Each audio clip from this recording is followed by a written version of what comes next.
Prontinho, gravação iniciada. Vamos lá corrigir os exercícios da nossa aula passada de ácidos nucleicos. Então, nesse primeiro exercício aí, era para a gente identificar, né, para vocês identificarem quais eram as extremidades 5' e quais são as extremidades 5' das moléculas de DNA. É,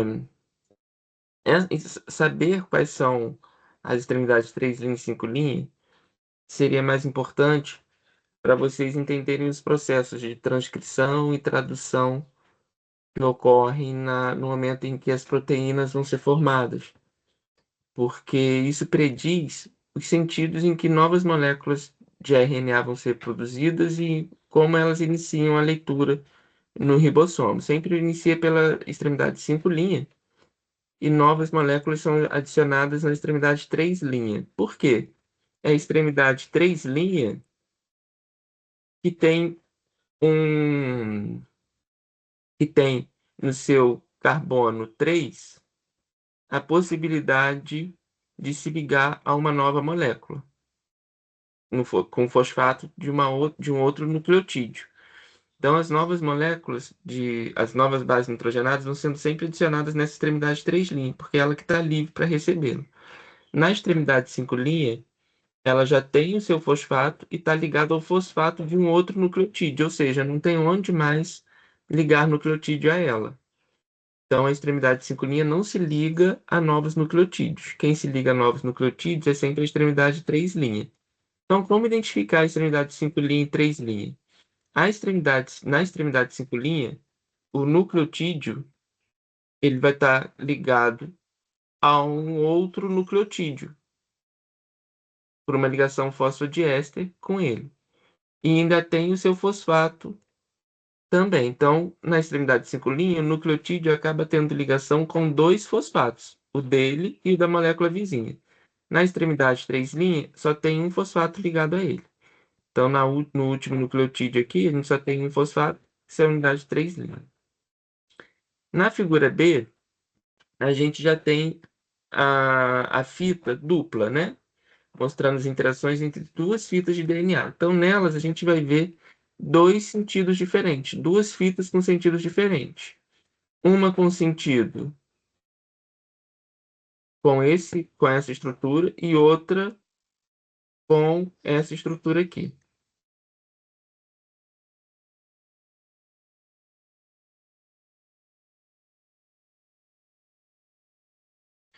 Qual dessas é a extremidade 3'? A ou B? B, B. Por quê? porque não tá ligada a outro, esqueci o nome. Nucleotídeo. Isso, Ele até está ligado ao nucleotídeo, né? Mas é o seu próprio fosfato que está ligado. Ele não está ligado ao fosfato de outro nucleotídeo. Perfeito. Só está ligado a um nucleotídeo. Não tá, né? O fosfato dele tá ocupado, mas ele ainda pode se ligar ao fosfato de outro nucleotídeo. Beleza. E do outro lado? Do outro lado a gente tem também, ó.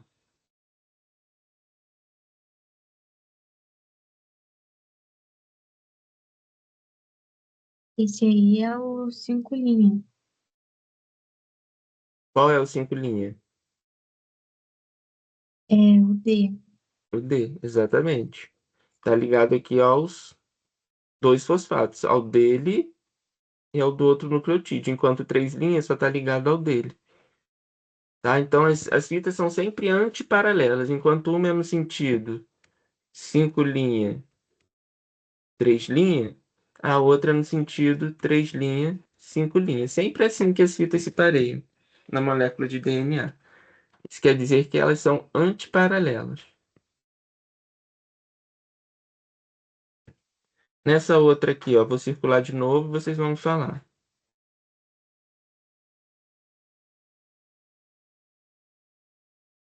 Tá fácil agora, né?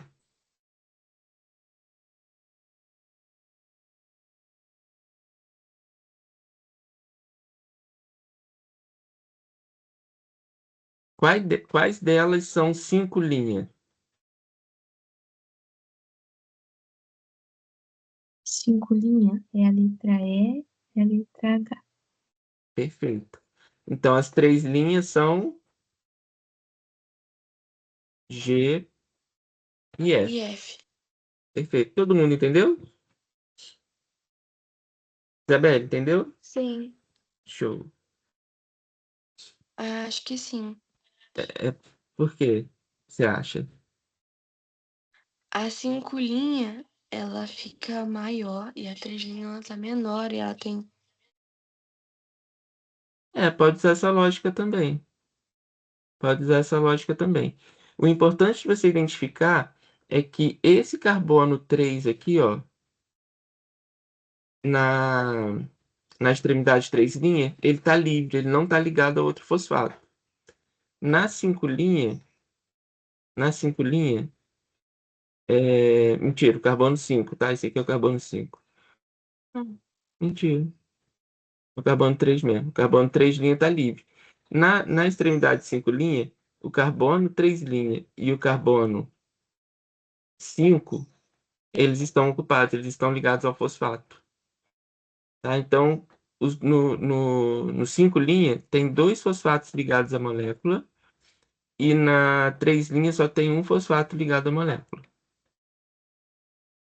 Ah, sim. Entendi. Tá? 5 linha, 2 fosfatos, 3 linha, um fosfato. Circule as moléculas que sejam RNA ou suas partes e justifique a razão de tê-las escolhido. Então, nós temos 3 aí, A, B e C. Qual delas ou quais delas são RNA?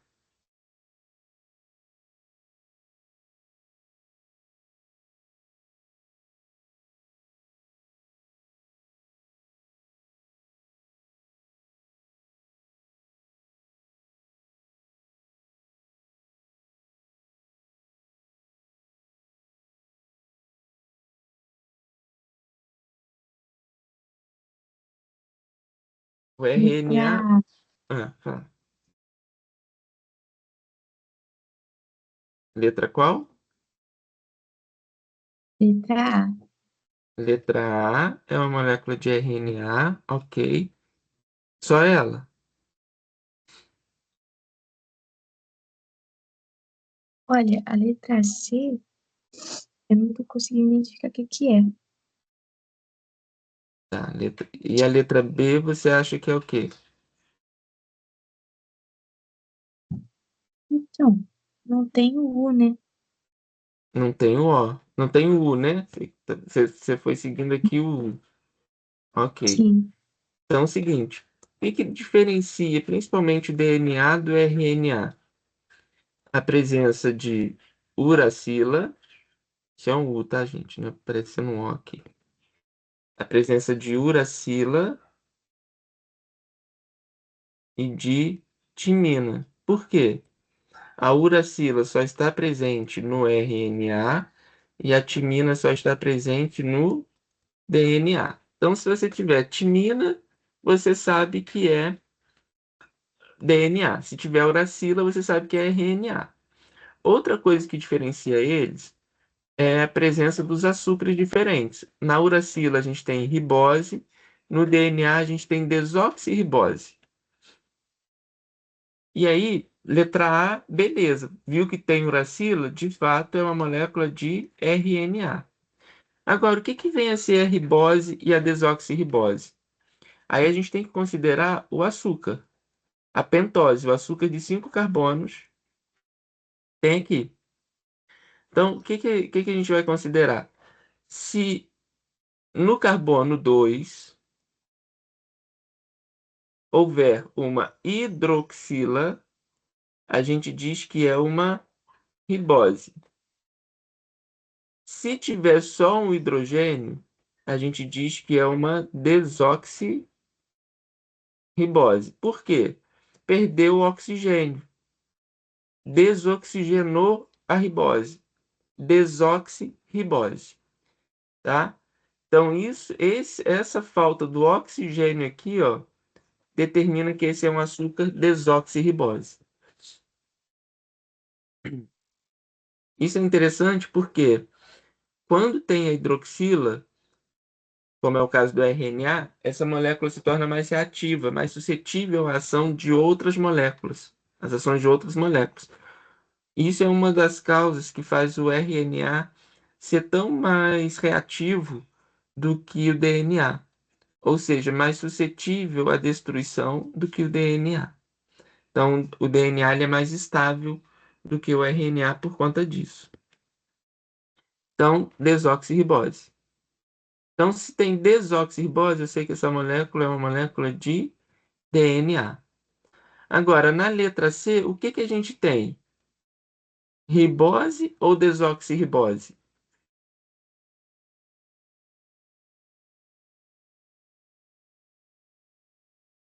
Ribose? Ribose. Tem OH aqui no carbono 2, ó. Então, é uma molécula de RNA. RNA tem ribose, DNA tem desoxirribose.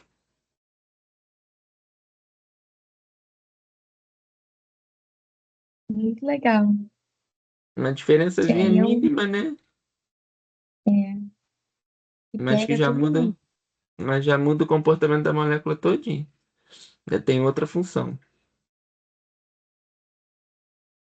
Analisando a figura abaixo, responda: qual a cor da base nitrogenada uracila? Então, o que que tem? A gente tem uma fita dupla de DNA, certo?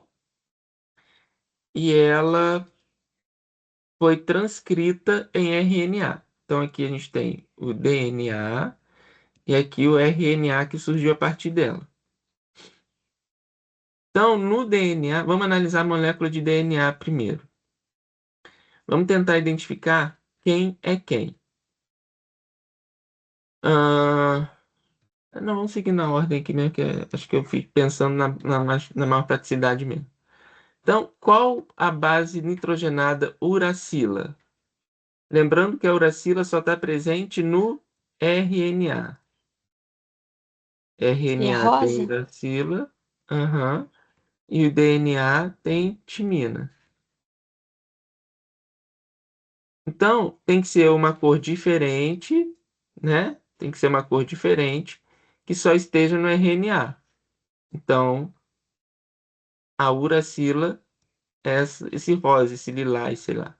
Sou péssimo para essas cores. Começa a ter variação de cor assim, eu sou péssimo para definir. Tá? Uracila.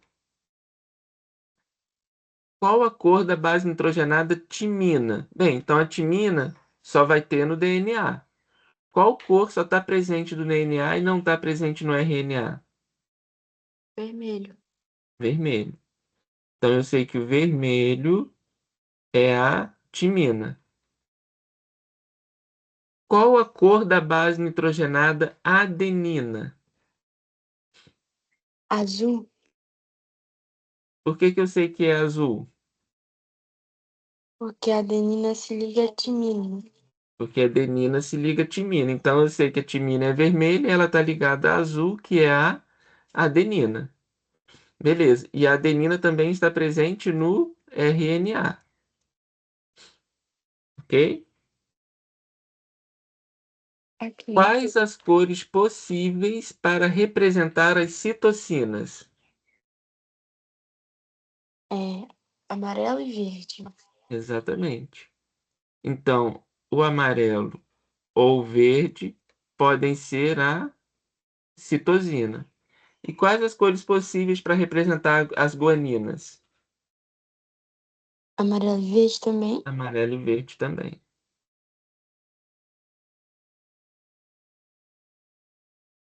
Essas daí a gente não tem como muito definir, né? Porque não tem diferença para RNA. As duas estão presentes.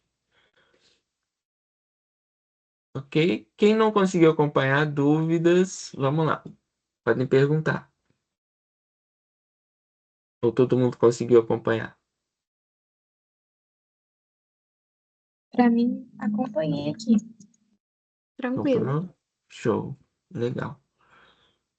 Essa é só para a gente saber com quem pareia com quem e quem está presente no DNA e quem está presente no RNA. 6. Distribua os nucleotídeos do RNA mensageiro na figura abaixo. Antigamente eu fazia uma sequência maior, mas era muito difícil a gente colocar aí dentro dessa molécula. Aí eu diminuí. Vocês chegaram a fazer essa atividade aí? Sim. Beleza. O que a gente tem que procurar primeiro? A gente tem que entender que nesse ponto, nessa alça do RNA e nessa parte aqui dessas extremidades, não deve haver muita interação entre os nucleotídeos. Então, os nucleotídeos não vão se parear. Já que no meio vai haver essa relação entre os nucleotídeos. E quais são as interações? Uracila com adenina, citosina com guanina e uracila também com guanina. A uracila também pode se ligar à guanina, tá? E aí a gente tem que procurar nessa sequência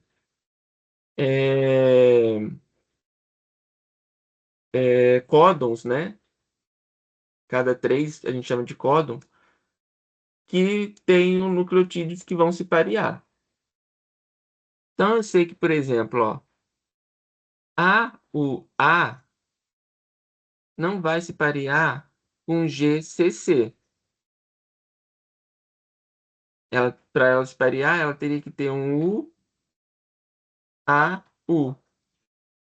Então não vai se parear. Então, muito provavelmente, elas podem estar aqui, ó. O A, G, TC, afastadas, não estão se pareando. Depois vem o AG. O AG também não vai se parear com CUG.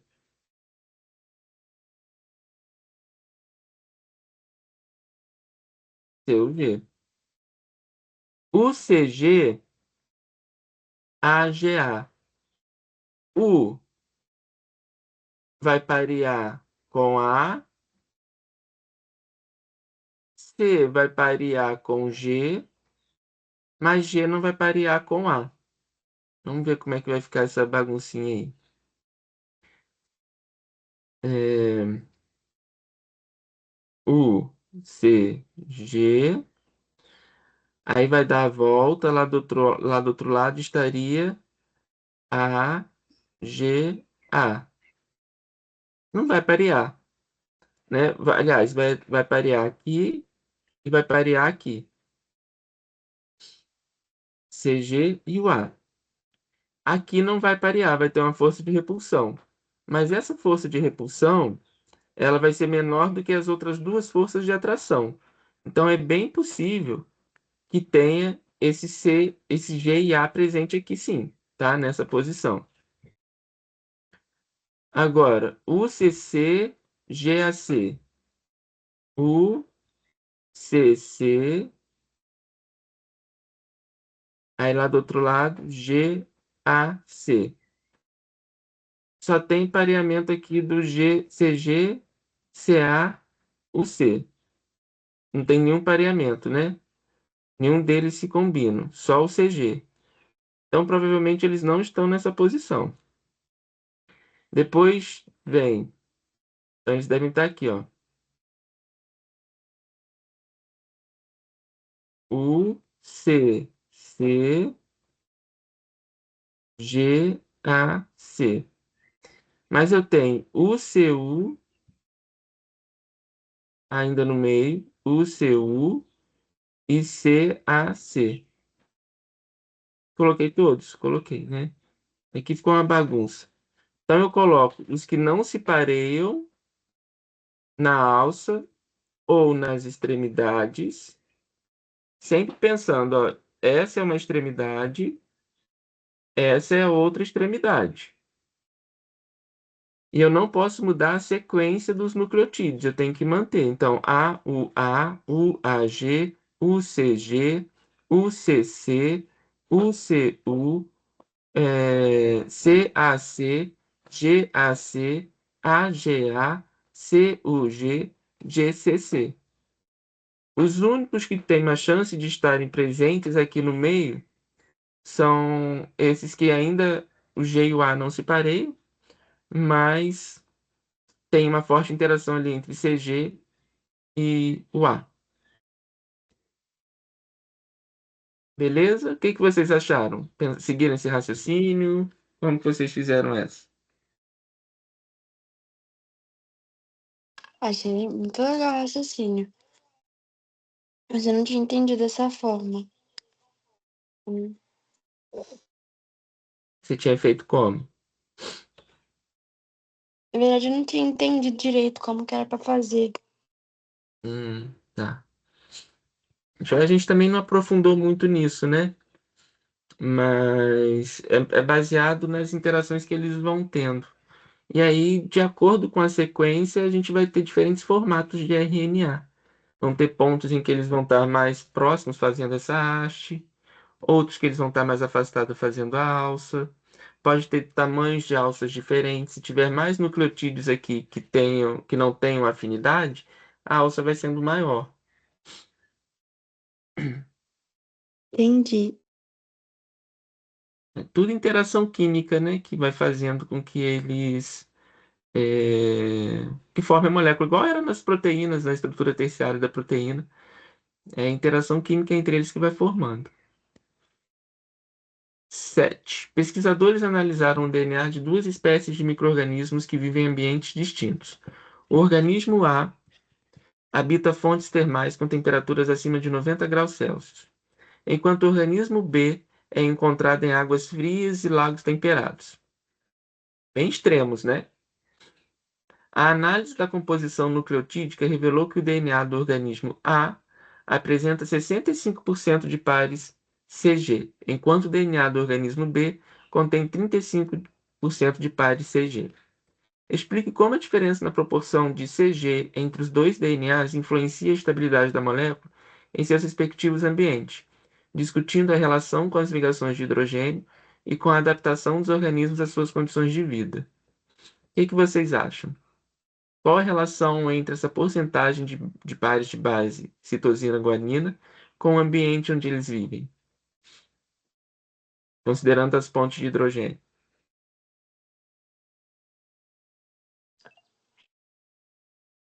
A ligação da citosina com a guanina seria mais forte. Sim, mais forte que quem? Mais forte que da timina com a adenina. Tem aquelas Uhum. 3 barrinhas, né? Porque ela faz 3 pontos de hidrogênio, exatamente. E entre a timina e a adenina são só 2.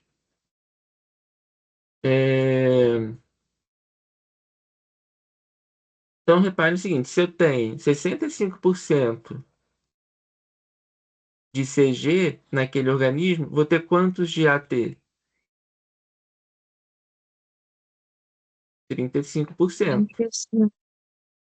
Não é isso? Porque ou eu tenho CG ou eu tenho AT. E no outro que tenho 35% de CG, eu tenho 65% de TA e apenas 35% de. Opa, desculpa.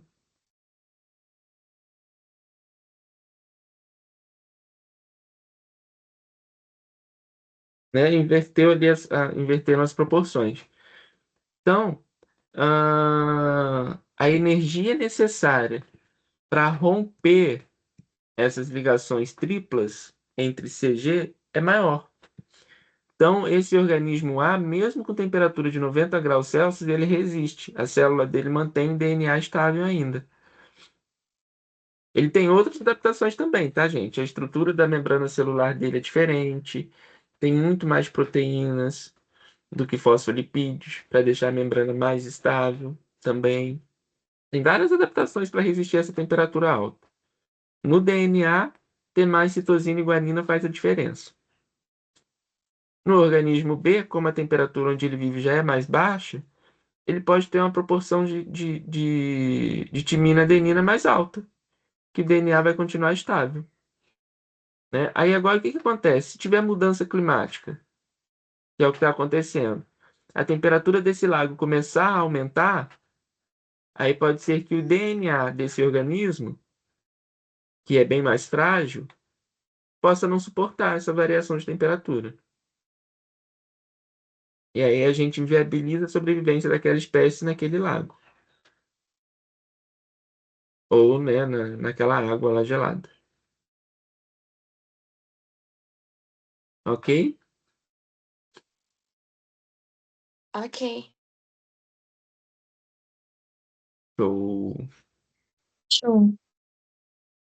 Eles são craque demais. Aí agora eu vou interromper a gravação para a gente falar das enzimas, que é o nossa aula de hoje.